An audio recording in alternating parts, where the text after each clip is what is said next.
सम्पूर्ण book lover साथीहरूलाई नमस्कार। आज हामीहरू पागल बस्ती अडियो बुकको पार्ट 6 अडियो सेयर गर्न जाँदैछौँ। यदि हजुरहरूले part 1, part 2, part 3, part 4, part 5 सुन्नुभएको छैन भने हामीले डिस्क्रिप्सनमा लिङ्क पनि राखिदिएका छौँ। एकचोटि अवश्य सुन्नुहोला। अब सुरु गरौँ। प्रशान्त, बस्तीमा एउटा हल्ला चलेको छ भन्छन्। अस्वाभाविक सन्नाटाबाट बच्न मार्था सन्दर्भको कडीलाई जोड्ने प्रयास गर्छिन्। के को हल्ला? प्रशान्त सशङ्कित हुन्छ। यही कि मार्थाको स्वर सङ्कोचवश अड्किन्छ घाँटीमा, जसको प्रभावस्वरूप लाजका अनगिन्ती धर्साहरू कोडिन थाल्छन् अनुहारभरि। आदिमाता, हाम्रो सम्बन्ध स्पष्ट हुनुपर्छ ताकि बस्तीमा नराम्रा हल्ला नहुन्। तर प्रशान्त, बस्तीमा नराम्रा हल्ला फैलिएकै छैनन्। सबै सोचिरहेका छन्। पुत्रीले भनेकी थिए हाम्रो पुनर्मिलन भएको छ। मार्था अन्ततः मुख फोर्ने साहस देखाउँछिन्, तर तिनलाई मुटुको ढुकढुकी छातीभित्र सम्हालेर राख्न मुस्किल पर्छ। तिनी नराम्ररी आत्तिलिन्छन् र एउटा रुखमुनि थचक्क बस्छिन्। प्रशान्त केही बोल्दैन। टाढा टाढा नेफ्थेमा हिँडिरहन्छ। बस्तीमा आजकाल पुनर्मिलनको कथा चलिरहेको छ भन्ने कुरा उसलाई थाहा हुन्छ। त्यसैले मार्थाको मुखबाट यो लवज निस्किँदा उसलाई विस्मय हुँदैन। विस्मयको बदलामा कस्तो अनुभूति भएको छ उसलाई राम्ररी बोध हुँदैन।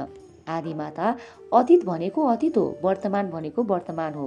प्रशान्त केही गरुङ्गा समयहरूको गमनपछि निधारमा धर्साहरू हातले रगड्दै बोल्न थाल्छ, सानो स्वरले, मानव ऊ मार्थासित होइन, आफैसित बोलिरहेको छ। आफ्नो भावुकतालाई बुझ्ने प्रयास गर्दै।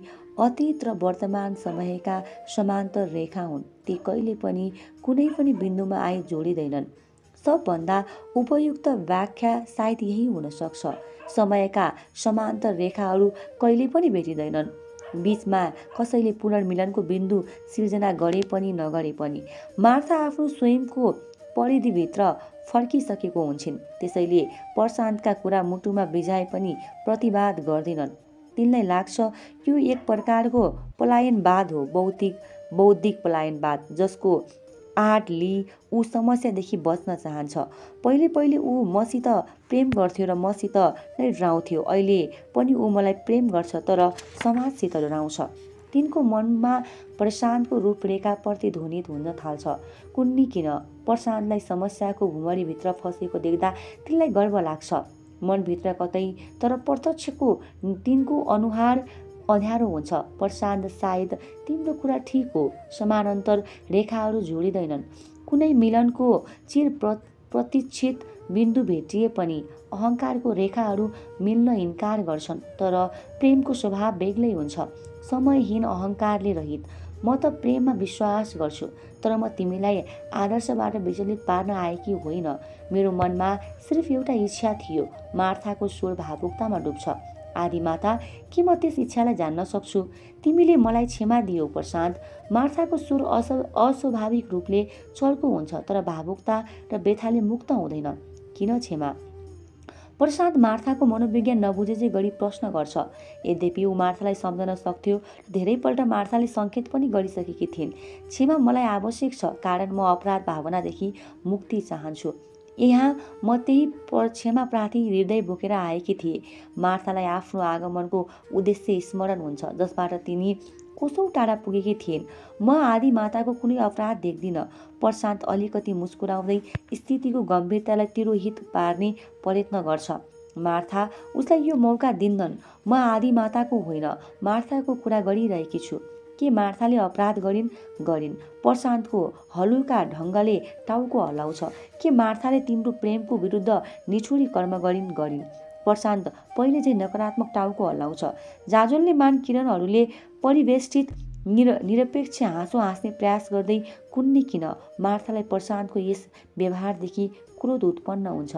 तिनी अचिन्तनीय पारामा विस्फोटित हुन्छन्। प्रशान्त, मलाई अपराध स्वीकार गर्न नदिएर तिमी चाहन्छौ के? आफ्नो महानताको ढ्वाङ फुक्न चाहन्छौ? आदिमाता, कृपया क्रोधलाई वशमा लिनुहोस्, यो आवश्यक छैन। प्रशान्त मनभित्र निकै नै हडबडाउँछ। साथै मार्थाको छेनछेनमा परिवर्तित आवेशात्मक भावहरूदेखि तर्सिन्छ पनि। मार्था क्रोध वेशको सगरमाथामा पाइला टेकिरहेकी हुन्छन्। प्रशान्त, तिमीलाई महापुरुष हुने रोग लागेको छैन भने मसित प्रतिशोध लिन चाहन्छौ? मैले यही कुरा बुझेकी छु। मैले तिम्रो प्रेमलाई उपेक्षा गरेकी थिएँ, सपनाहरू चकनाचुर पारिदिएकी थिएँ। तिम्रो जीवन र जीवन दर्शन मेरो उपेक्षाबाट प्रभावित छ, निर्देशित छ। त्यसबेला मैले तिमीलाई अपनाएको भए तिम्रो दर्शन अर्कै हुन्थ्यो, अहिले अर्कै छ। तिम्रो दोस्रो जन्म मेरो उपेक्षाबाट भएको हो।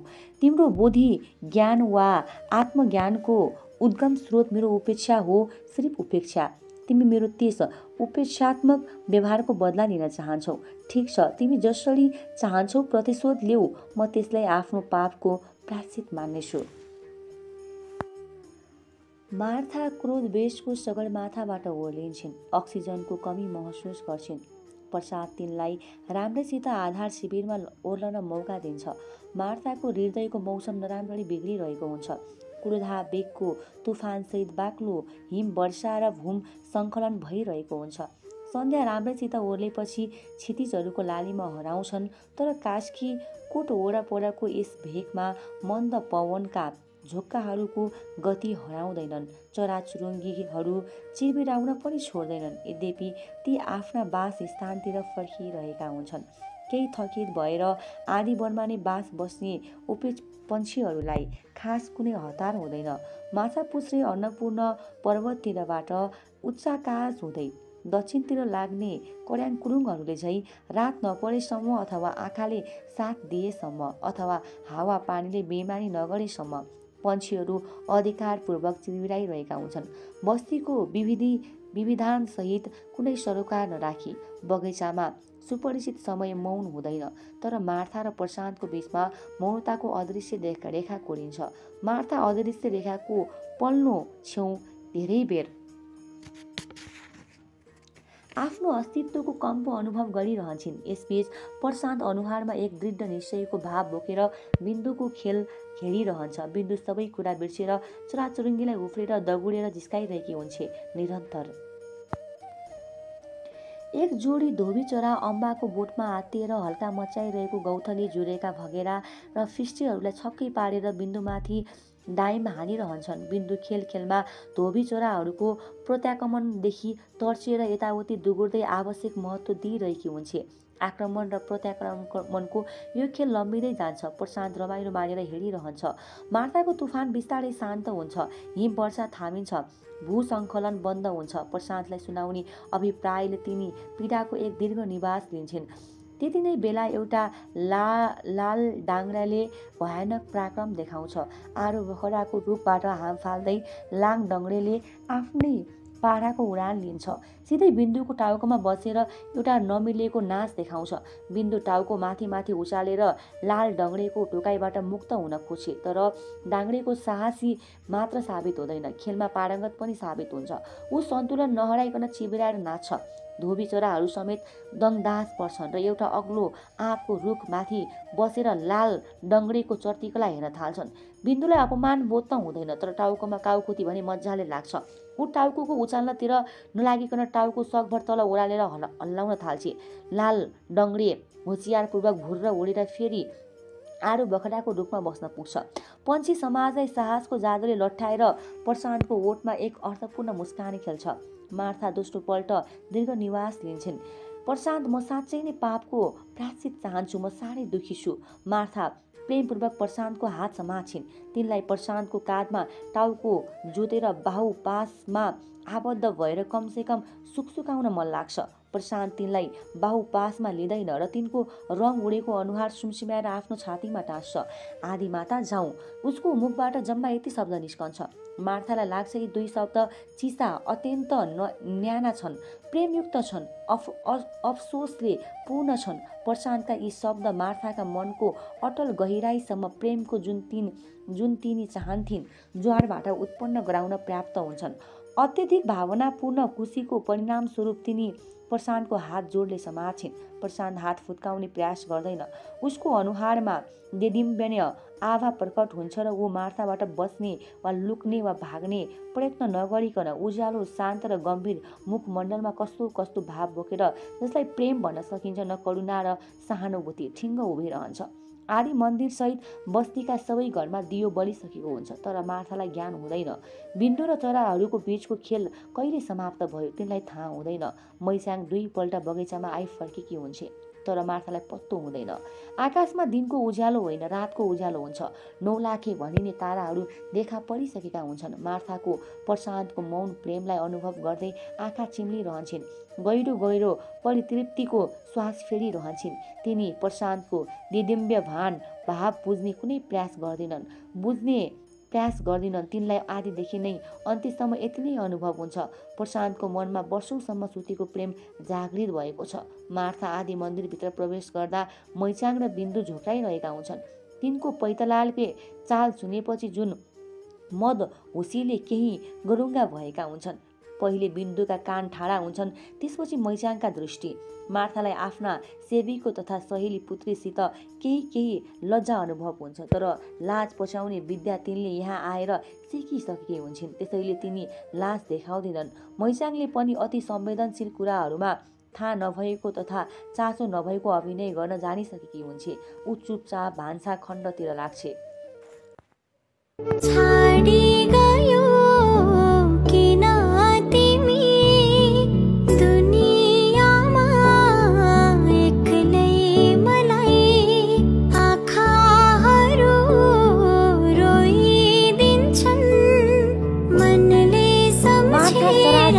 कक्षतिर प्रवेश गर्छिन् र थुच्च कुर्सीमा बस्छिन्। परम खुसी र परम सन्तोषको मुस्कान तिनको ओठमा नाच्छ। तिनी आफ्नै हृदयको धड्कन सुन्दै आँखाले चिम्लेर प्रशान्तको प्रेममा डुब्छिन्। तिनलाई ज्ञान नै हुँदैन, बिन्दु तिनको उपेक्षाको शिकार भएर बाहिर छटपटाइरहेकी छे। रात्रि भोजन समाप्त हुन्छ। मार्था कैयौं दिनदेखि अधुरो निद्रा पूरा गर्न नियमित समयभन्दा केही अगाडि नै ओछ्यानमा पल्टिन्छन्। मैच्याङ तिनको मनोविज्ञानको आदर गरी कुराको कुनै नयाँ वा पुरानो सिलसिला सुरु गर्दिन। आदिमातालाई भोजन गराएपछि ऊ प्राय जसो घन्टौं कुरा गरिरहन्थी। आदिमाता पनि उसका कुरा सुन्दै निदाउन अभ्यस्त भएकी थिइन्। पछिल्ला केही दिनमा कुराको बाढी नै आएको हुन्छ। स्वयं मार्था मैच्याङको तुलनामा बढी कुरा गर्ने भएकी हुन्छन्। मैच्याङ बुझ्छे यस बाढीको सम्बन्ध पुरा प्रेम रोग स्थित छ। त्यस रात उसले आशा गरे अनुरूप कुराको बाणी आउँदैन, बदलामा कुराको मूल नै सुक्छ। मार्था सुत्ने प्रयास गर्छिन्। मैचाङले निदाउने कुनै प्रयत्न गर्नु पर्दैन। अन्त कक्षमा एउटा अँध्यारो कुनामा पल्टिना साथ ऊ घुर्न थाल्छे। मार्था घन्टौँसम्म प्रशान्तको मौन प्रेमको ताप अनुभव गर्दै आँखा चिम्लिरहन्छन्, तर तिनलाई कति पनि निद्रा लाग्दैन। तिनको हृदयमा छटपटी एक प्रभावशाली लहर सृजना भइरहन्छ, जसको सम्बन्ध असफल प्रेमको पीडासित होइन, निश्चयात्मक रूपले सफल प्रेमको उन्मादसित हुन्छ। आँखाहरू पीडा हुन्छन्, घरिघरि आँखाका प्रेमको उन्मादले ग्रसित हुन्छन्। तिनलाई त्यतिखेर मध्यरातमा प्रशान्तको अभाव महसुस हुन्छ। उनी जुरुक्क उठ्छिन्। भान्सा खण्डको झ्याल उघाडेर हेर्दा आदि गृहको दियो बलिरहेको हुन्छ। मार्थाको मनमा एक यस्तो कम्पन उत्पन्न हुन्छ जसलाई तिनी अनुभव गर्छिन् र परिभाषित गर्न सक्दैनन्। अन्ततः प्रेमानन्दले प्रकाष्ठ नाच्छ। मार्था रातको 12 बजे आदि मन्दिरबाट बाहिर निस्कन्छन्। आकाशमा चन्द्रमा हुँदैन, बादलका अँध्यारा टुक्राहरू पनि हुँदैनन्। 9 लाखे भनिने ताराहरूमध्ये केही ताराहरू आकाशमा चम्किरहेका हुन्छन्। निस्थित प्रकृतिमा न धेरै उज्यालो न धेरै अँध्यारो। मार्था निद्रामा हिँड्ने मान्छे झैँ निश्चित पाइला चाल्दै आदि गृहतिर लाग्छिन्। आदि मन्दिरदेखि आदि गृहसम्मको सानो दूरी छिचोल्दा तिनको हृदयमा कुनै खबरदारीको आवाज उत्पन्न हुँदैन। कता कतातिरबाट एउटा उल्लु कराएको स्वर सुनिन्छ। त्यसभन्दा बढी न बाह्य प्रकृति न अन्तर प्रकृतिमा कुनै आवाज प्रतिध्वनित हुन्छ। आदि गृहको ढोका तिनको अनुमान विपरीत खुला हुन्छ। भित्र दियोको मधुरो उज्यालो हुन्छ। मार्था चुपचाप प्रेम मिलनको उग्र तिर्खा मनमा बोकेर घरभित्र पस्छिन्। आदि गृह भनिने त्यस पुरानो घरको निवासी प्रशान्त भुइँमा पद्मासन कसेर बसिरहेको हुन्छ। दियोको मधुरो प्रकाशमा ध्यानी बुद्ध झै शान्त र स्थिर भई बसिरहेको प्रशान्तलाई देख्दा तिनको मनमा प्रेम मिलनको उत्कृष्ट अभिलाषा झन् तीव्र हुन्छ। तिनलाई लाग्छ प्रशान्त ननिदाई बस्नुको कारण यही हो जुन तिनलाई अनुभव भइरहेको छ। आदिमाता निद्रा परेन। तिनी समीपमा भएपछि प्रशान्त जो आँखा चिम्लिरहेको हुन्छ, आँखा नखोलिकन नै प्रश्न गर्छ, के गरी बसेको? मार्था समीपमा बस्छिन्। उनको काँधमा हात राखेर प्रशान्त आँखा खोल्छ। आँखा खोलिदिँदा उसको मुखको देब्रे कुना पनि खुल्छ, जहाँ अर्थपूर्ण ढङ्गले अर्ध मुस्कानको एक लहर नाच्छ। प्रशान्त आधे रातमा किन यसरी बसेको निद्रा लागेन हो? मार्था मदहोस आवाजमा मनमा उत्पन्न एक विचारलाई पुष्टि गर्न खोज्छिन्। प्रशान्तको देब्रे काँधलाई आफ्नो आधा भार बोकाएर प्रशान्तको मधुर मुस्कानको पुनर्मुस्कान बदलिन्छ। आदिमाता कृपया यही अगाडि बस्नुहोस्, केही जरुरी कुरा गर्नु छ। म आत्मनिरीक्षण गरिरहेको छु। प्रशान्त शरीरले मार्थाको भारबाट मुक्त हुने प्रयत्न नगरिकन बोल्छ। बोलीमा दृढता हुन्छ, शान्ति हुन्छ, विनयशीलता हुन्छ। मार्थालाई तुरुन्त अनुभव हुन्छ यो प्रेम मिलनको आकांक्षा राख्ने प्रेमीको आवाज होइन, तिनको मदो होसीपना अचानक बेपत्ता हुन्छ। तिनी आफ्नो शरीरलाई आफैसम्म सीमित पार्छिन्। फलस्वरूप प्रशान्तको देब्रे काँध आफै भारहरूले मुक्त हुन्छ। प्रशान्त के कुरा? तिनी प्रशान्तको निर्विकार अनुहारमा सिधा हेर्ने प्रयास गर्छिन्। आत्मिक प्रेम र निकटताको खोजी गर्दै र असफल हुन्छन्। प्रशान्तको अनुहार एक अज्ञात प्रेरणा वा आन्तरिक शक्तिले देदीप्यमान हुन्छ। मार्था चाहेर पनि प्रशान्तसित आँखा जुधाइरहन सक्दिनन्। तिनलाई आफ्नो गल्ती अनुभव हुन थाल्छ। आदिमाता अगाडि बस्नुहोस्। प्रशान्त फेरि एकपल्ट उही दृढ, शान्त र विनयशील बोलीमा अनुरोध गर्छ। तिनी साङ्केतिक स्थानमा घस्रिँदै बस्न पुग्छिन्। तिनलाई स्वप्न भङ्गको पीडा भन्दा पनि बढी अपमान अनुभव हुन्छ। प्रशान्त, मैले आफ्नो भुल महसुस गरेँ, क्षमा चाहन्छु। अब फेरि यस्तो भुल हुने छैन। म जान्छु। अपराध र विरोधका हार्दिक भान्ज्याङहरूमा ठक्कर खाँदै तिनको मुखबाट विचित्र ध्वनि निस्किन्छ। स्वयं तिनलाई पनि आत्मस्वीकारको असामान्यता बोध हुन्छ। तिनी मनले राम्रोसित उठ्ने प्रयास गर्छिन्, तर शरीर उठ्न सक्दैन। अन्ततोगत्वा तिनी अनिर्दिष्ट, निरही र माया लाग्दो पारामा टोलाउन थाल्छिन्। प्रशान्त, यस समय अवधिमा जब तिनी मनका भन्ज्याङहरूमा ठक्कर खाँदै चकनाचुर भइरहेकी हुन्छन्, निर्विकार भावले आँखा चिम्लिरहेको हुन्छ। स्थिर प्रज्ञ भावले आँखा खोल्दा उसको अनुहारमा एक पवित्र आत्मीयताको भाव परिलक्षित हुन्छ। मुस्कानमा पनि गाढा परिचयको भाव हुन्छ, तर मार्था आश्वस्त हुन सक्दिनन्। तिनी शून्य एकोडाइरहन्छन्। आदिमाता, केही कुरा स्पष्ट हुन सक्छ, आवश्यक छ। प्रशान्त शान्त, संयमित बोली, अर्धमुदित आँखा र पूर्ण रूपले ध्यानी मुद्रामा बिस्तारै बोल्न थाल्छ। म यस बस्तीको आदि गुरु हुँ, आदि पिता होइन। यस सत्यलाई म समादर गर्छु। यो कुरा सत्य हो। पूर्व जन्ममा म कसैलाई प्रेम गर्थेँ, उपेक्षित भएको थिएँ, पूर्ण रूपले असफल भएको थिएँ। उपेक्षित प्रेमीको रूपमा जुन सत्य मैले साक्षात्कार गरेँ, त्यसमा मैले मेरो जीवन र दर्शन समाहित भएको छ। त्यस बेला म सोच्थेँ जिसस क्राइस्टको विश्वास प्रेम भगवान हो भन्ने विश्वास गर्न मलाई मन लाग्थ्यो, कारण म प्रेम गर्थेँ। मेरो प्रेम कुनै पनि प्रेमीको भन्दा न गहिराइमा थियो, न कम थियो, न उचाइमा थियो। विस्तृत प्रेमीहरू, महानतम प्रेमीहरूका नामावलीमा मेरो नाम नपरे पनि मेरा लागि प्रेम नै भगवान थियो। तर जब मैले प्रेम प्रकट गरेँ, तब मेरो प्रेम जुन मेरो एक मात्र पुँजी थियो, भगवान साबित हुन सकेन। त्यसपछि म गौतम बुद्धले चाहिँ सोच्न थालेँ, जीवन दुःखपूर्ण छ, यहाँ यसको कारक हो तृष्णा। तर मलाई यो पनि सत्य हो जस्तो लागेन। त्यसपछि एक दिन जीवन सत्यको खोजी गर्न म घरबाट निस्केँ। प्रशान्त, मलाई थाहा छ। मार्था शून्यबाट फर्केर प्रतिक्रिया व्यक्त गर्छिन्। प्रशान्त आत्मीय ढङ्गले मुस्कुराउँछ। संसार प्रेममय छैन, न त दुःखमय छ, न त सत्य ज्ञान। मैले त्यस समयमा गरेँ जब म प्रेम गर्थेँ, जब म दुःख पाइरहेको थिएँ। मेरो प्रेम सत्य थियो, दुःख थियो, तर परम सत्य यी दुवै थिएनन्। त्यसैले म परम सत्यको खोज गर्न थालेँ। प्रशान्त, के म प्रेम नै होइन र तिम्रो सत्य? एक समय प्रेम सत्य थियो, त्यसपछि दुःख सत्य र अहिले अहम सत्य। किन यस्तो परिवर्तन? आदिमाता, जीवन सत्य एक अनुभूति सत्य हो, प्रयोग यसको स्वभाव हो। प्रयोगात्मक समयावधिको सत्य तुल्य अनुभूतिहरूको परिवर्तन भइरहन्छन्। तिम्रो कुरा ठिक होला, तर म प्रेममा विश्वास गर्छु, अहममा विश्वास गर्दिन। यस्तो किनभने म तिमीलाई प्रेम गर्छु। तर किन? यसको जवाब मसित छैन, तर प्रेम गर्छु, यो कुरा सत्य हो। पहिले म सायद अयुक्त नारी थिएँ, बिस्तारै प्रेमयुक्त हुन पुगेँ, प्रेम गर्न सिकेँ। यो मेरो जीवनको विकास क्रम हो। मेरो जीवन दर्शन मानवीय दृष्टिले ठिक उल्टो छ। तिमीले प्रेमबाट यात्रा थालेका थियौ। कुनै अहङ्कारको दलदलमा यात्रा टुङ्गिन सक्दैन। प्रेमको समाप्ति अहङ्कारमा हुन सक्दैन र अहङ्कारको समाप्ति प्रेममा हुन सक्छ। म आफूलाई क्रमशः विकास गर्दैछु, अँध्यारोबाट उज्यालोतिर, अहङ्कार र वृद्धाभिमानीबाट प्रेम मार्गमा। मार्था समर्थन खोज्छिन्, तर असफल हुन सक्दिनन्। प्रशान्त एउटा रहस्यमय आलोक बोकेर आफ्नो अस्तित्वमा मुसु हाँसिरहन्छ। त्यहाँ कुनै समर्थन, अनुमोदनका चिन्ह हुँदैनन्। आदिमाता, जीव विज्ञानमा क्रमिक विकासको एक प्रसिद्ध सिद्धान्त छ, मलाई थाहा थिएन। प्रेम विकासको पनि एक क्रमिक सिद्धान्त हुन्छ। अहो प्रशान्त, तिमी मलाई जानी अपमान गरिरहेका छौ। तिमीलाई थाहा हुनुपर्छ, दुनियाँमा सबै तिमी जस्तो एक नजरमा प्रेमी हुँदैनन्। कोही एक नजरका प्रेमी हुन्छन्, कोही धेरै नजरका प्रेमी हुन्छन्, कोही अन्धो भई प्रेम गर्छन्, कोही विचारशील भई प्रेम गर्छन्। प्रेमका विकासका कडी थरीथरीका हुन्छन्। कुनै एक प्रेमको कथा मात्र सत्य हुनु आवश्यक छैन। मार्था सकभर जोड दिएर कुरा गर्छिन्। यसो गर्दा तिनको स्वरमा घुर्कीको चिर परिचित मात्र थपिन्छ। प्रशान्तको अनुहारमा समर्थनको झलक तिनी देख्न चाहन्थिन्, देखा पर्दैन। एक निराशाको बादलले तिनको अनुहारमा छाया पर्न थाल्छ। आदिमाथा मान्छे आफ्नो अहम सापेक्ष प्रेम वा घृणा गर्ने गर्दछ। यस दृष्टिले सृष्टिमा थरीथरीका प्रेमहरू हुन सक्छन्, उपेक्षाहरू हुन सक्छन्। मान्छे आफ्नो रुचि, शिक्षा, संस्कार अनुरूप कसैलाई मन पराउन मन नपराउन स्वतन्त्र छ। प्रशान्त लामो कुरा गर्ने हिसाबले एकछिन अडिन्छ। उज्यालो हाँसोलाई एक मधुर मुस्कानमा बदल्छ र शान्तिपूर्वक बोल्छ, आदिमाता, प्रेम विकासको एक क्रमिक सिद्धान्त हुन सक्छ। सायद म पूर्ण रूपले अस्वीकार गर्ने क्षमता राख्दिनँ।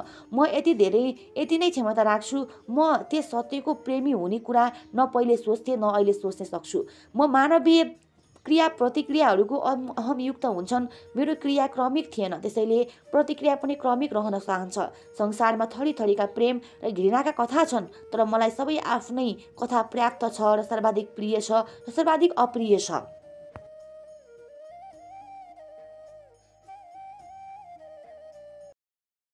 मायालुको माया मिठो न्यानो न्यानो काखा जुनी जुनी सैयो जुनी हङ्गालो मै राखा। आदिमाता, मेरो कथा मै जस्तो छ। म त्यस्तो प्रेममा विश्वास गर्थेँ जसको अस्तित्व नै थिएन, सम्भावना नै थिएन, तर मलाई प्रिय थियो। रूप र गुणभन्दा टाढाको प्रेम, आकर्षणको युवा खेलभन्दा बेग्लै प्रेम, मार्ग र पूर्तिको भौतिक नियममा भन्दा माथि उठेको प्रेम। म यस्तो प्रेममा विश्वास गर्थेँ। आइमाई फकाउने वा प्रभावित गर्ने क्रियालाई म प्रेम मान्दिनथेँ, त्यसैले मलाई उपेक्षा गर्न जो कोही पनि स्वतन्त्र थिए। तर आदिमाता, यो कुरा स्मरण रहोस्, मैले उपेक्षालाई उपेक्षा गरिनँ, उपेक्षाबाट पलायन गरिनँ, उपेक्षालाई घृणा गरिनँ। मैले उपेक्षालाई सम्भव भएसम्म शीर्ष स्थानमा राखेर समाजदार गरेको छु। यो प्रतिशोध होइन, आफ्ना कृतज्ञता ज्ञापन हो। प्रशान्त कुरा समाप्त गरी फिस्सा हाँस्छ, आँखा चिम्लिन्छ, शिर अलिकति झुकाउँछ। मार्थाको अनुहार बादल झन् घनीभूत हुन्छ। प्रशान्त, तिमीले सुनाएको कुरा सत्य भए भन्दा प्रेमभन्दा अहङ्कार कसरी महान हुन सक्छ? आदिमाता, म प्रेम अहमयुक्त हुन्छन्, सबै अहमयुक्त प्रेम हुन सक्दैनन्। कुरा स्पष्ट गर, म बुझ्न सक्दिनँ। मार्थाको स्वरमा फेरि घुर्कीको रङ चढ्छ। प्रशान्त ओठका कुना कुनामा मुस्कुराउँदै आँखा खोल्छ। मानव जाति र सभ्यताको इतिहास साक्षी छ। सबै मानवीय क्रियाकलाप अहमयुक्त थिए जुन र हुनेछन् र प्रेमयुक्त छैनन्। एक मात्र हिटलरको उदाहरण पर्याप्त छ। उसमा एक प्रेमीको अहम भावना थियो र त्यसभन्दा प्रभावशाली जातीय श्रेष्ठता र प्रभुत्वको अहम भावना थियो। नेपोलियन पनि प्रेमी थियो, तर इतिहासका लागि उसको प्रेमभन्दा बढी शक्तिशाली निर्णायक कुरा राजनीतिक महत्त्वाकांक्षा र विश्व विजयका अहम भावना थियो। प्रशान्त, पृथ्वीमा प्रेमको अभाव छ, त्यसैले महान पनि छ, आवश्यक पनि छ। तिम्रो भनाइ अनुसार पनि विश्व इतिहास अतीतदेखि वर्तमानसम्म अहङ्कारले पीडित छ, प्रभावित छ, तर अहङ्कारले पीडित विश्वलाई प्रेमको आवश्यकता छ। त्यसैले प्रेम अहङ्कारभन्दा महान छ। विश्व पुरुषहरूका महानताका गीत यसकारण गाइन्छ कि ती प्रेमका अग्रदूत हुन्। मार्था बीचमै कुरा काट्छिन् र जे भन्छन् तिनी आफैलाई सन्तोषप्रद लाग्छ। आदिमाताको कुरा सत्य मान्न सकिन्छ, कारण यो एक आत्मसत्य हो, लाखौँ करोडौँ मानिसहरूले मानिएको सत्य हो, र यो मेरो प्रेम त्यति महान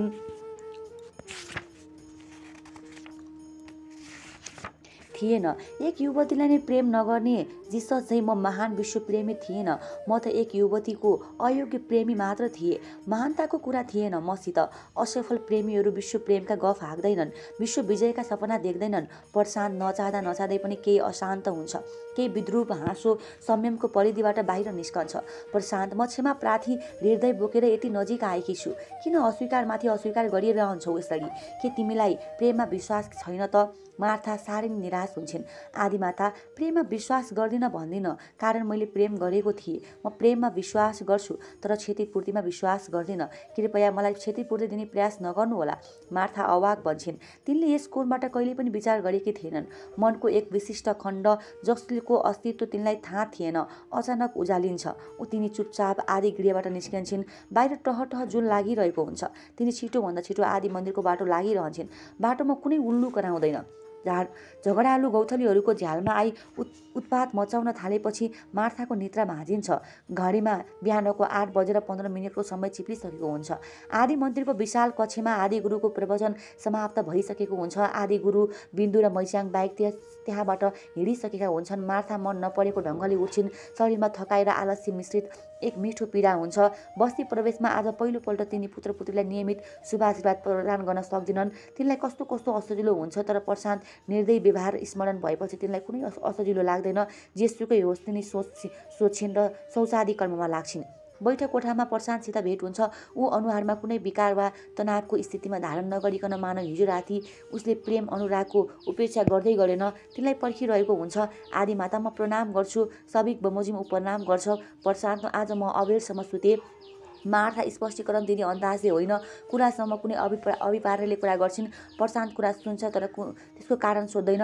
आदिमाता, हार्दिक प्रार्थना छ। कस्तो प्रार्थना? मेरो हार्दिक प्रार्थना। प्रशान्त, तिमीसित हृदय छ र तीखो आँखाले, तीखो स्वरले र तीखो प्रश्नको बाणले आक्रमण गर्छिन्, तर स्वयं तिनलाई थाहा हुन्छ यो एक कमजोर आक्रमण प्रयास मात्रै हो जहाँ कामनाहरू लुकेका छन्। सहानुभूति खोज्दै प्रशान्त प्रश्नको जवाब शब्दले होइन, मुखले अङ्कित एक मुस्कानले दिन्छ। मार्थालाई प्रशान्तको मुस्कान साह्रै नै फिका र अफसोसले भरिपूर्ण लाग्छ। भन्न के प्रार्थना हुन्छ? मार्थाको कोमल मुस्कान देखा पर्छ। मेरो एक पुत्र बस्तीबाट बिदा हुन चाहन्छ। एउटा यस्तो पोर्ट्रेट व्यक्तिचित्र यहाँ रहोस् भन्ने मलाई लाग्छ। प्रशान्त अनुरोधपूर्वक आफ्नो कुरा स्पष्ट गर्छ। किन ऊ बस्ती छोड्न चाहन्छ? मार्थालाई रुचिकर लाग्छ हराएको श्रीमती खोज्न। प्रशान्त रहस्यपूर्ण ढङ्गले मुस्कुराउँछ। मार्था कुरा बुझ्दिनन्। तिनी प्रशान्तको आँखामा आँखा गाडेर भाषा पढ्न खोजिन्, तर उसको आँखाहरू स्थिर र इन्कार गरिरहन्छन्। यहाँ जीवनको दर्शन नखोजिकन किन ऊ हराएकी श्रीमती खोज्न चाहन्छ?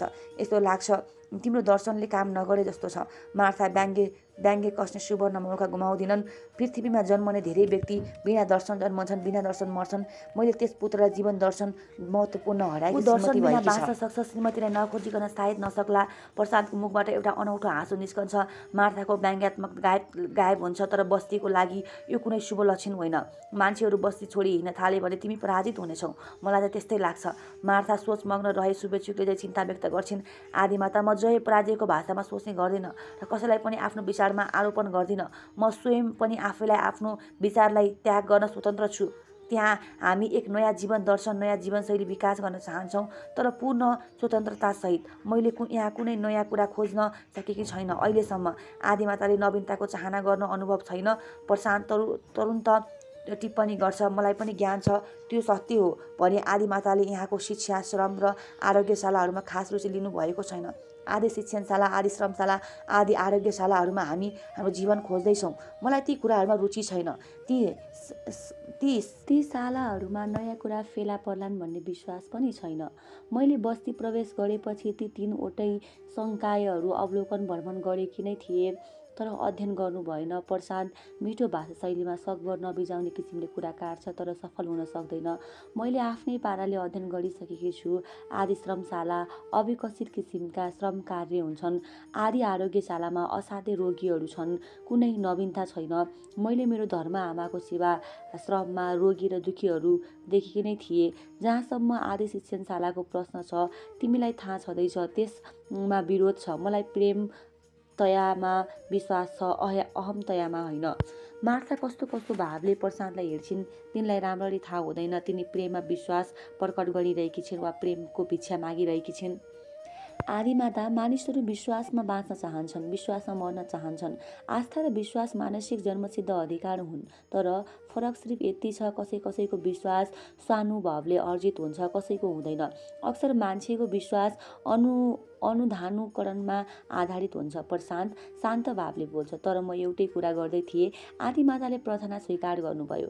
तिमीले भन्छौ यो स्वीकार छ, पठाइदेऊ, म पोर्ट्रेट बनाइदिन्छु। धन्यवाद। प्रशान्त मुस्कुराउँछ। मार्थालाई लाग्छ उसको मुस्कान निकै नै रहस्यपूर्ण छ। तिनलाई भन्ने उत्प्रेरणा हुन्छ, म अनुधानुकरण गर्दिनँ, तर कुन्नी किन तिनी यो कुरा गर्दिनन्।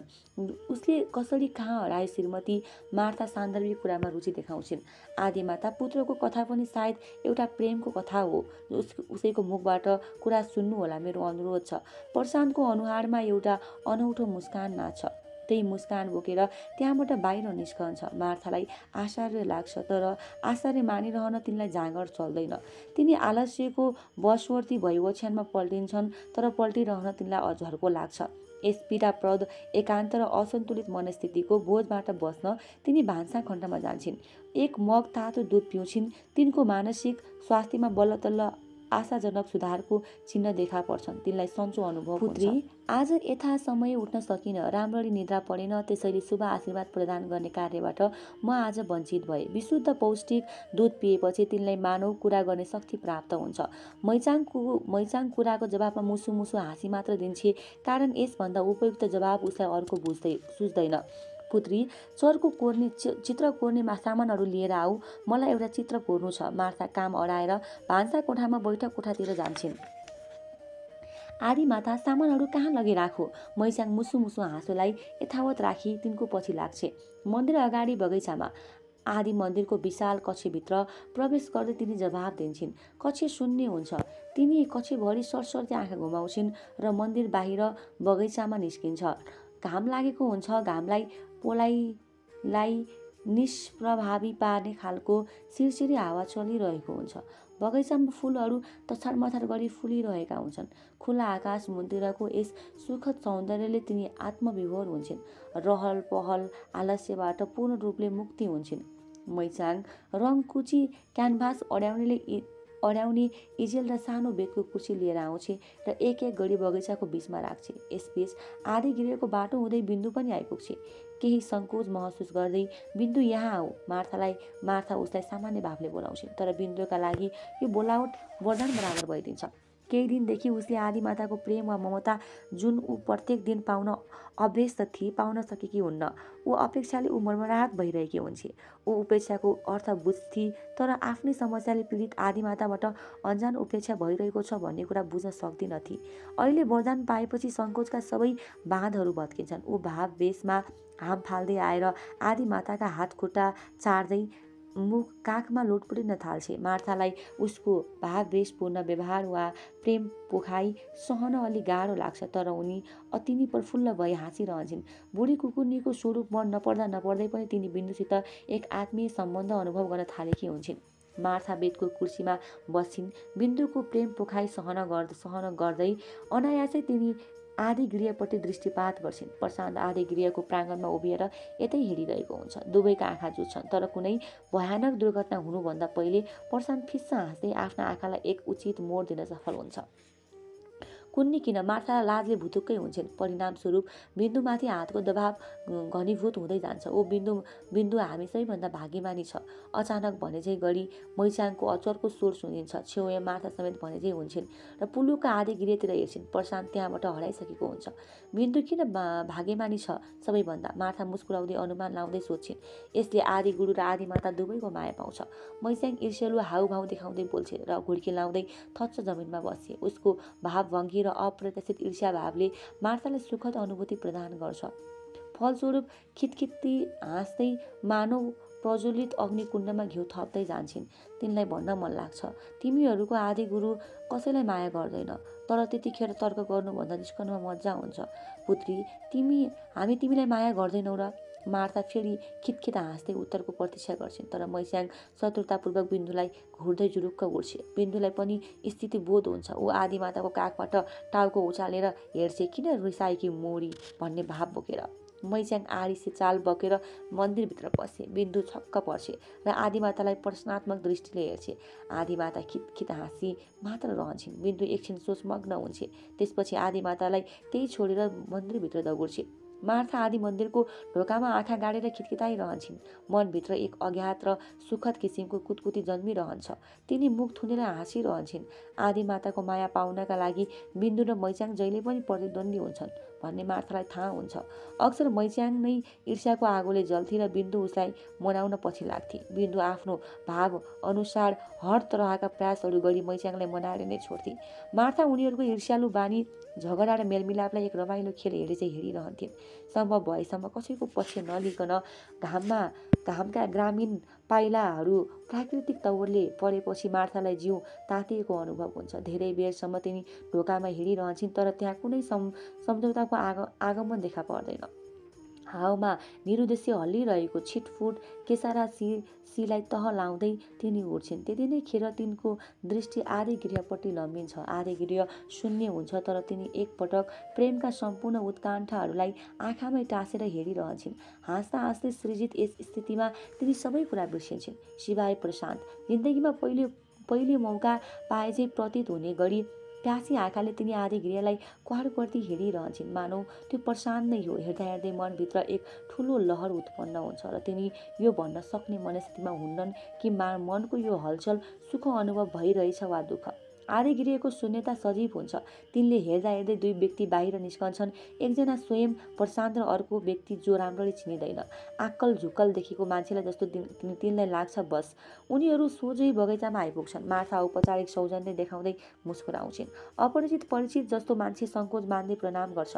मार्था प्रणाम स्वीकार गर्छिन्, तर उक्त व्यक्तिको आवाज जुन आफैभित्र हराएको हुन्छ सुन्नै सकिँदैन। प्रशान्त, के मैले यो पुत्रको प्रोटेट हो? आदिमाता, यही पुत्रको प्रोटेट म चाहन्छु। मार्था चित्रकारी आँखाले त्यो व्यक्तिलाई हेर्छिन्। करिब 35 वर्षको उमेर, केही दुब्लो, विशेष गरी गाला धस्सिएको, आवश्यकताभन्दा बढी फुलेका नाक, सङ्कोच र अपराधले जक्करिएको मनस्थिति। मार्थालाई यस्तो लाग्छ त्यो व्यक्ति समग्र व्यक्तित्व महारोगले बेकम्मा भएको देब्रे हातमाथि मार्थाको ध्यान जाँदैन, कारण उसले कुशलतापूर्वक हात दुखाइरहेको हुन्छ। पुत्र, कहिले जाँदैछौ बस्तीबाट? मार्था आफ्नो औपचारिक मुस्कानबाट अभयदानको उज्यालो छर्दै प्रश्न गर्छिन्। भोलिसम्म माता। 49 बोलीमा जवाफ फर्किन्छ। मार्था इजेसमा क्यानभास चढाएर रङ संयोजन गर्न थाल्छिन्। यसैबीच मैचाङ 2वटा कुर्सी बोकेर आइपुग्छे। मार्था उसलाई होइन, उसको पछि आइरहेकी बिन्दुलाई जिस्किने आँखाले हेर्छिन् र काममा व्यस्त हुन्छन्। पुत्र, कुर्सीमा बस। व्यक्ति अति सङ्कोच मान्छ र ठिङ्ग उभिरहन्छ। आदिगुरु उसलाई काँध समातेर बिस्तारै कुर्सीमा बसाउँछ। प्रशान्त, तिमी पनि बस यतापट्टि। मार्था सिसा कलमले क्यानभासमा पोर्ट्रेटको प्रारूप तयार पार्दै बोल्छिन्। म ठिक छ, यत्तिकै। प्रशान्त तिनको देब्रेपट्टि उभिँदै बोल्छ। मार्था फेरि उसलाई कुर्सीमा बस्न अनुरोध गर्दिनन्। मैचाङ र बिन्दु मनोलिन्य बिर्सेर कौतूहलमा रमिता हेर्न थाल्छन्। धेरैपल्ट आदिमातालाई क्यानभासमा व्यस्त देखेका थिए। तिनीहरूको दृश्य चित्र देखेका थिए, व्यक्तिचित्र देखेका थिएनन्। एकपल्ट कुरै कुरामा मार्थाले प्रशान्तलाई म तिम्रो प्रोटेट बनाउन चाहन्छु भनेको मैचाङले सुनेकी थिए, तर देखेकी थिएन। उसलाई वास्तवमा निकै आश्चर्य लाग्छ। केही बेर चञ्चल भई आश्चर्य मानिरहन्छे, तर आफ्नो दायित्व स्मरण भए पनि रमिता हेरिरहन सक्दैन। ऊ भित्र जान्छे। बिन्दु रमिता हेरिबस्छु कि उसको पछि लागु भन्नेमा दुविधामा पर्छे। अन्ततः रमिता हेरिबस्ने टुङ्गोमा पुग्छे। बगैँचामा थरी चराहरू खेल्दै र हल्ला गर्दै आइपुग्छन्। मार्था तिनीहरूपट्टि ध्यान नदिएर तन मनले क्यानभासमा व्यस्त हुन्छन्। तिनको सिद्ध हस्त हात अनुशासित ढङ्गले छिटो चल्न थाल्छ। सम्भवतः तिनले प्रशान्तको उपस्थितिलाई पनि बिर्सिसकेकी हुन्छन्। तिनको तारुण्यले लालिमायुक्त अनुहारमा एक गम्भीर र आनन्दीय स्रष्टा भाव देखिन्छ। प्रशान्तलाई मन थाम्न गाह्रो हुन्छ। उसको प्रेमी मन जुन कतिपय आत्मनियन्त्रणका साङ्लाहरूले बाँधिएको थियो अशान्त हुन थाल्छ। फलस्वरूप मार्थालाई मुग्ध दृष्टिले हेरिरहन विवश हुन्छ। पोर्ट्रेटको पहिलो प्रारूप तयार हुन धेरै समय लाग्दैन। मार्था अति सुन्दर मृगणीय आँखाहरूमा बल पार्दै र आँखी भौका दूरी झन्डै समाप्त गर्दै क्यानभासमाथि तीक्ष्ण दृष्टिपात गर्छिन्। तिनको ओठमा सन्तोषको मधुर मुस्कान उदाउँछ। प्रशान्त, इज इट अलराइट? ठिक छ? क्यानभासबाट आँखा नहटाइकन मार्था प्रश्न गर्छिन् र मनले यस पहिलो प्रारूपलाई नै अन्तिम प्रारूप मानि रङ पोत्ने निश्चय गर्छिन्। तिनलाई अर्को प्रारूप तयार पार्नु वा संशोधन परिमार्जन गर्नु आवश्यक लाग्दैन। प्रशान्त, कस्तो लाग्यो बोल न? मार्था दोस्रो पटक अनुरोध गर्छिन्। आदिमाता, आदिगुरु गइसक्नु भएको छ। जवाफमा पुत्रको तर्कबाट आउँछ। मार्था अविश्वासपूर्ण प्रशान्त उभिएको ठाउँमा हेर्छिन्। आदि गृहतिर हेर्छिन्। कतै पनि प्रशान्त देखा पर्दैन। कतिखेर गएछ भन्ने एकपल्ट सोधो जस्तो लाग्छ, तर मार्था प्रश्न नगरिकन एक दीर्घ निवास लिन्छिन् र रङ तयार पार्न थाल्छिन्। तिनको मन राम्रोसित दुख्छ, तर यस दुखाइलाई मिठो मानि अनुभव गर्दै धेरै बेरसम्म चुप लागिरहन्छन्। कुन हृदयको कस्तो आदि बेरीले हुत्याएर प्रशान्त चुपचाप त्यहाँबाट भाग्यो भन्ने छिन कल्पना पनि तिनी गर्न सक्दिनन्। कुर्सीमा अप्ठ्यारो मानि बसिरहेको पुत्रको सङ्कोच भावना हराउँदै गएको हुन्छ र आदिमाताको रहस्यमय मौनताबाट सृजित एक नयाँ वातावरणमा ऊ आफूलाई पुरा कार्टुन सम्झिरहेको हुन्छ। बस्तीका अन्य नरनारीलाई सरह उसलाई पनि आदिगुरु र आदिमाता बीचको प्रेमसँग प्रसङ्ग थाहा हुन्छ। यी कुराले गर्दा ऊ बढी कार्टुन भएको हुन्छ। उसले आफूलाई जे सोचे पनि मनभित्र व्यक्तिगत दुःख मात्र होइन, आदिमाताप्रति एक सहानुभूतिको लहर अनुभव गरिरहन्छ। आदिमाताको मनको पीडा राम्रोसित थाहा भए जस्तो लाग्छ उसलाई, तर त्यति नै खेर उसलाई आफ्नो पीडा स्मरण हुन्छ। सहानुभूति अनुभूतिका लहरहरू फर्किन्छन् आफैमाथि। निरुपाय भई ऊ आँखाले भुइँमा खाल्टो पार्दै जान थाल्छ। रङ तयार भएपछि मार्था क्यानभासमा पोत्दै जान्छन्। तिनको विशेषज्ञ हात छिटो छिटो चल्न थाल्छ, मानौ क्यानभासका रङ कुची नाचिरहेछ। तिनी त्यो मिठो पीडा बिर्सन्छन् जुन अनायासै वर्षानबाट प्राप्त भएको थियो। चित्रमा डायरी लेख्न सक्षम तिनको कलात्मक हात कुशलतापूर्वक चलिरहन्छ। बिन्दुलाई तीन छाक पर्दै जो सृष्टिको एक मात्र प्रत्यक्ष दर्शक हुन्छ त्यहाँ। मार्थाको आफ्नै प्रकारको एक खुबी हुन्छ चित्रहरूमा डायरी लेख्नु। तिनले आफ्ना धर्ममाताको प्रेरणाबाट डायरी लेख्न सिकेकी थिइन्, तर शब्दहरूका माध्यमले डायरी लेख्न मन लाग्दैनथ्यो तिनलाई। तिनले सुरुका वर्षमा अङ्ग्रेजीमा डायरी लेखेकी थिइन्। तिनी धर्म आमा मार्गरेटलाई लेखेका कुरा देखाउँथिन् र डायरी कसरी लेख्ने भन्ने कुरामा थुप्रै निर्देशन प्राप्त गर्थिन्। तर अर्को वर्षदेखि नै तिनलाई अङ्ग्रेजी भाषामा डायरी लेख्न मन लागेन। सानै उमेरदेखि चित्रकला तिनको रुचिको विषय थियो। यस कलामा तिनी पारङ्गत पनि थिइन्। यही कारण दिनका महत्त्वपूर्ण घटना र विचारलाई तिनी डायरीका पन्नाहरूमा पेन एन्ड इङ्कको माध्यमले वा पानी रङको माध्यमले चित्रण गर्न थालिन्। सुरुमा यो कार्य साह्रै गाह्रो र चुनौतीपूर्ण थियो, कारण सबै घटनालाई वा कुनै घटनालाई भाषामा लेखेपछि चित्रकलामा लेख्न सकिँदैन थियो। चित्रकलाको माध्यमले डायरी लेख्ने यो नयाँ तरिका मार्थालाई असाध्यै मन पर्न थाल्यो। दिन प्रतिदिन चित्रात्मक प्रस्तुतिको कलामा तिनी दक्ष हुँदै गइन्। यही दक्षताको कारण व्यक्ति चित्र वा दृश्य चित्र बनाउने काम तिनका लागि सरल हुन गएको थियो। क्यानभासको पृष्ठ प्रदेशमा राम्ररी रङ पोतेपछि मार्था कुची बदलेर पोर्ट्रेटको मुख्य भागमा रङ पोत्न थाल्छिन्। त्यति नै खेर तिनलाई पुत्रको कथा जान्ने जिज्ञासा मनमा उत्पन्न हुन्छ। तिनी क्यानभासबाट आँखा नहटाइकन शान्त स्वरले प्रश्न गर्छिन्, पुत्र तिमी किन जाँदैछौ यहाँबाट? आदिमाता म पुत्र कुनै उपयुक्त जवाब दिन सक्दैन। लज्जा र अपराध भावले उसको अनुहारमा रङ बदलिँदै जान्छ। मैले सुने तिमी श्रीमती कुची समातेर हातलाई विश्राम दिँदै मार्थालाई पुत्र सिधाले आँखाले हेर्छिन्। पुत्र तिनीसित आँखा मिलाउने साहस गर्दैन। किन हरायो श्रीमती? आदिमाता मलाई छोराको माया लाग्छ। पुत्र ओठ चपाउँदै प्रश्नको बेग्लै जवाब दिन्छ। छोरा पनि छ तिम्रो? हो आदिमाता, 5-1 वर्षको छोरो छ। राक्षस तिनी छोरालाई पनि लगेर गई। कहाँ गई, कोसँग गई अत्तो छैन। मार्था कुटी चलाइरहन्छन्, तर हातको गति ढिलो हुँदै गएको कुरा पनि अनुभव गर्छिन्। कहाँ जान्छौ त? एकछिन मार्थालाई प्रश्न गर्नु आवश्यक लाग्छ। जहाँ सकिन्छ तब। अब पुत्र सकेको ओठ भिजाउँदै भन्छ, अब कुरा भताभुङ्ग भयो आदिमाता। यस्तो होला भन्ने के थाहा? दुष्टले मर्न पनि दिएन, बाँच्न पनि दिएन। आफ्नो भाग्य नै यस्तो रहेछ। भाग्यलाई किन दोष दिन्छौ? पुत्र मान्छेले आफ्नो भाग्य आफै बनाउनुपर्छ। आदिमाता मैले आफ्नो भाग्य आफै बनाएको थिएँ। आफ्ना केही थिएनन्, कोही थिएनन्। इच्छै गरेर घर बसाए, स्वास्नी ल्याए, छोरो पाए। घर, स्वास्नी, छोरा, मेरो सुखी खुसी सब यही थिए। स्वास्नी पनि मलाई खुब माया गर्थी। भन्थे मर्नु परे तिमी भन्दा पहिले मै नै मरुला। तर के गर्नु, दशा लाग्यो आदिमाता। पुत्र रोला झै गरी चुप लाग्छ। सुनाउ पुत्र अरू कुरा। मार्थाको हात झन् ढिलो चल्न थाल्छ। के भन्नु आदिमाता, अचानक मेरो भाग्य बिग्रियो। मलाई महारोग लाग्यो। स्वास्नी डरले माइत हिँडी। अन्जलले दिने मान्छेसित समेत गुमाएँ मैले। पछि थाहा भयो माइती घरकै 1-2जना बदमास मान्छेसित कहाँ हो भागेर गई। छोरालाई पनि लिएर गई। यस्तै स्वास्नीलाई किन खोज्नु पर्यो त? मार्थालाई कुरा सुनेपछि कता क्रोध उत्पन्न हुन्छ। आफ्नो धर्म आदिमाता आदिगुरुको कृपाले कोड निको भयो। अब स्वास्नी र छोरालाई नखोजे के गर्नु? आदिमाता जस्ती भए पनि माया गरेर ल्याएकी श्रीमती स्वास्नी छोराको माया लाग्छ आदिमाता। पुत्र मुख छोपेर रुन थाल्छ। आँखाबाट भेल बगाउँदै मार्थालाई पोर्ट्रेटमा आँसु झार्न मन लाग्दैन।